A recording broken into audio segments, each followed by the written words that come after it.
Hey guys, Mr. Happy here, and welcome to Final Fantasy XIV: A Realm Reborn 101. This episode, going to talk about mainly grand companies. I'll give free companies and link shows a little bit of a shout out at the end, but because more information is still surfacing about free companies, I don't want to dive too far into that. But anyway, let's just jump right into grand companies. What are they? What are grand companies? Very common question I get. Grand companies are essentially representatives of each nation. So no matter where you started with, you could still pick to kind of represent another nation. You can choose this representation at level 20 after you defeat Ifrit in the main story mission. You'll get a main story mission where you'll have to pick a grand company, so don't worry, you cannot miss it. Just be paying attention to the quests when they finally tell you, hey, pick one of those three guys. You'll recognize it, don't worry. But how are you going to make that decision? This is another thing. People who are at this quest and they don't really know where they want to go. For what reason? Well, first of all, let me just go over the basics. Each grand company offers a variety of their own items. Not only items, but they also offer endgame quests. So you'll need, no matter what, you'll need to be a part of a grand company. So that's not a big deal. The quests you'll get no matter what, since you have to be part of one. But they'll also offer you gear ranging from the low levels, like level 20-ish, all the way up to level 50. They'll offer you vanity items such as Chocobo Bardings, and they'll also offer you convenience items such as medicines and dark matter for repairing gear. So there are plenty of items here that you can definitely get a use for, and everyone has a use for these items. Trust me. Whether you're leveling a new class or you're just looking to pimp out your Chocobo, you got choices. Don't worry. But anyway, so each one has its own rewards. We've gone over that. How do you get the rewards, though? You actually have to buy them with what are known as company seals. Now, company seals are essentially, how do you want to put this? They're currency. There you go. They're currency for your grand company. And they are obtained through one of, I believe, three ways currently. Fates, quests, and hunting logs. Now, the last one might confuse you, but fates you already know about. Quests you already know about. What do you mean hunting logs? Well, when you join a grand company, you actually unlock grand company hunting logs. That's right. These hunting logs take place in a variety of places. It's not like the other ones where it was kind of just confined to one area. I noticed that not only does it send you to dungeons, but it forces you to do leave quests in certain areas. Now, the enemies you need from the leave quests are rare and won't appear, but no matter what leave quest you accept, as long as you're doing it on +4 difficulty, you'll have a chance of seeing these. So you might burn through a ton of leave quests. So if you're not using them for leveling, prepare to use them for your grand company hunting logs, because it might take you anywhere from 1 to 20 tries to get that one monster you need for your hunting logs. But they give you seals, so don't worry, it's never exactly a waste of time. And other than that, sometimes they're just monsters that are found randomly throughout the world, usually beastmen, usually monsters that pose a serious threat to Eorzea, if you will. And that's how you obtain them. The quickest way to obtain them is definitely fates. You can do those over and over again, and you will get them as long as you're level synced or you're within the level range of a fate. So definitely be using those. Now, company seals you can use for, and you can use it for the gear, the vanity items. What else can you use them for? Well, you can use them to upgrade your rank. Now, this is done through a variety of quests and using company seals, and this is how it was in 1.0, so I'm assuming it's how it will be in 2.0. But very simple to get seals, and the quests are things that you can do with groups, because some of them you can do solo, so don't worry, ranking up won't be super difficult, at least not maybe until the higher ranks, because there are still ranks that are untouched at this point. Now, another big question is, can you switch grand companies? And the answer is yes, you can switch grand companies. However, there are some things you need to be aware of. Now, sure, the benefit is you get to work towards the items that you want from that grand company that you're switching to. The con is that you can no longer use the gear from your previous one. So if you had Flame Serpent gear from the Grand Company in Ul'dah, and you went over to the one in Limsa, you wouldn't be able to use that Ul'dah Grand Company gear anymore. You wouldn't be able to use that unless you went back to that Grand Company. And you would still keep all the currency for that Grand Company from what I see too. So don't worry. It doesn't exactly cancel your progress, but at the same time, it does hinder it, because you will have to rank up again whenever you switch. So keep those things in mind if you're thinking about switching at some point. Now, going over the rewards is something that like a lot of people really want. They really want me to say, okay, if you're a caster, go to this one. If you're a melee, go to this one. And you know what? The thing is, no one nation has only melee gear, and you have to keep in mind that just because they have melee gear doesn't mean they have like archer or bard gear, because archer or bard gear needs to have dexterity on it. Keep that in mind.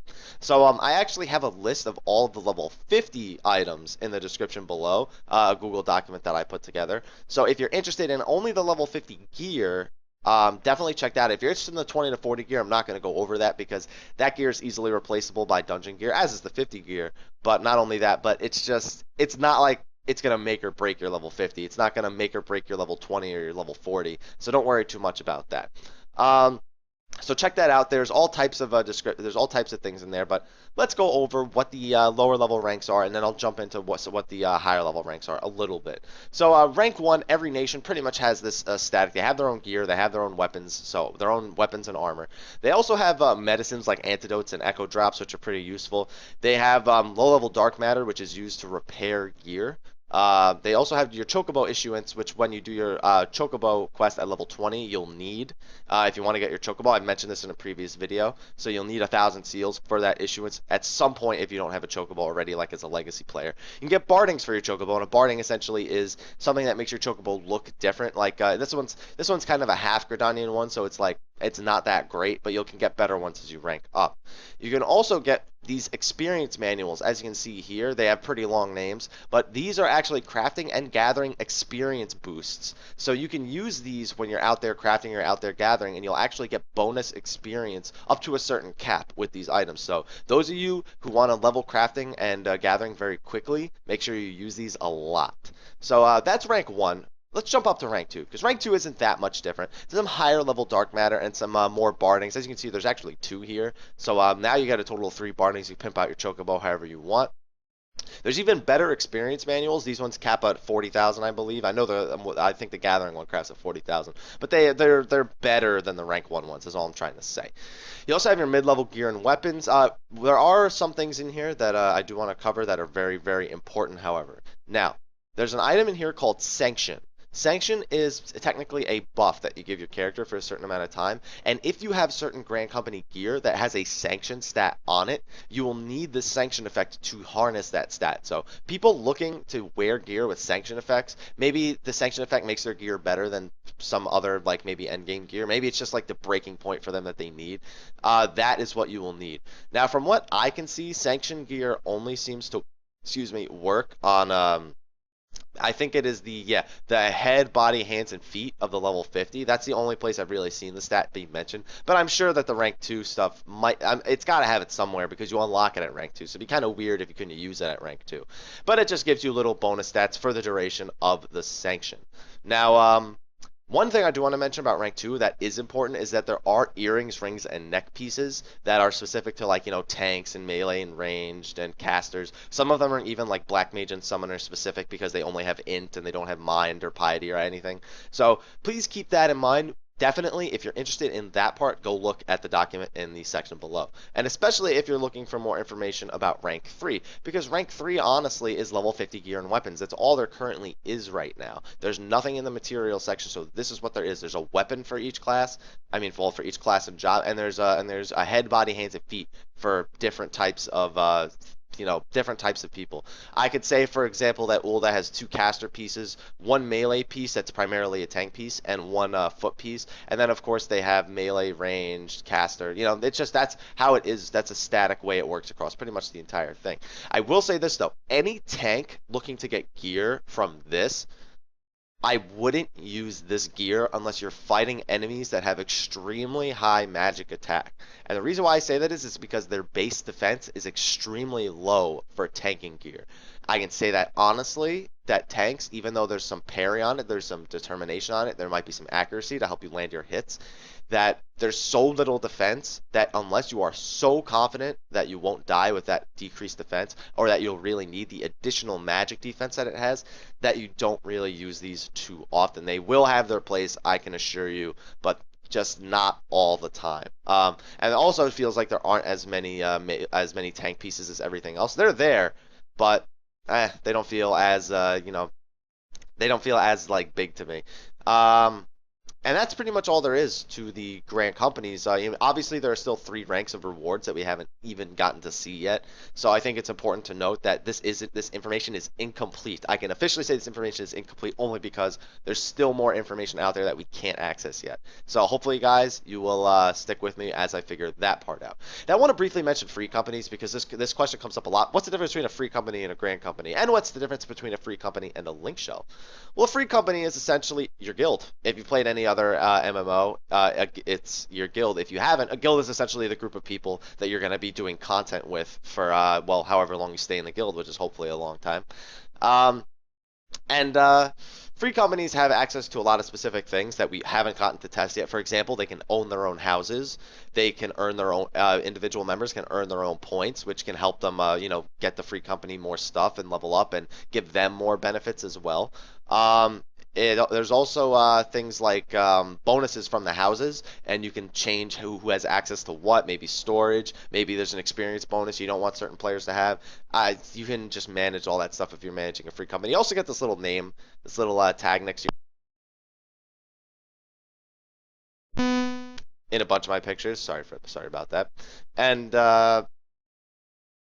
deeper into them just because the information is still coming up, and I feel like I don't want to talk about it and just mess anything up. So let's leave it at that. Free companies are your guilds, and they have bonuses that you can utilize. And link shells are just different chat channels that you can, maybe you want to have one for your free company, but none of your friends, like your real life friends, are in your free company. So you have another link shell that you can talk to your real life friends in. It's just different chat channels and chat groups that you can put together and talk to people with. So hopefully all of that was useful to you guys. If you found this video useful, please like, favorite, subscribe, and share, especially if you have a friend who's asking maybe the differences between grand companies, what you get from them, what are the different levels of rewards, and maybe he's interested in the level 50 stuff in the document below. Also, I want to thank my subscribers for their donations. I have just ordered my new microphone. If you would like to help donate to the quality and quantity of the stream, making sure that I can keep doing this for a living, helping me obtain new equipment, check out the link in the description below. You can donate there. Also, I accept donations for Save the Children. The Save the Children Foundation is a foundation that I've been working with for a little bit over a month now, and I've been working with Athene, those of you who may know him from the League of Legends and World of Warcraft community. He's been doing it, and he's trying to raise $480,000 by October, and I'm trying to help him out with that. So if you would like to donate to me, and I will forward the donations to him, please leave that in the description of your donation below. However, if you would like to donate your ideas to me so I can help put out better content, go over to my Facebook at www.facebook.com/MrHappy1227. There's a link in the description. You can go there and you can pick my brain a little bit. You know, a lot of people have just been coming there to tell me that they like my stuff, and I really appreciate it, guys. So it's flattering, to be honest, to see people do things like that. But anyway, head over there, and hopefully I'll see you there. Anyway, guys, that's it for today. See you guys next time. Tomorrow, I'm going to cover another dungeon, so stay tuned.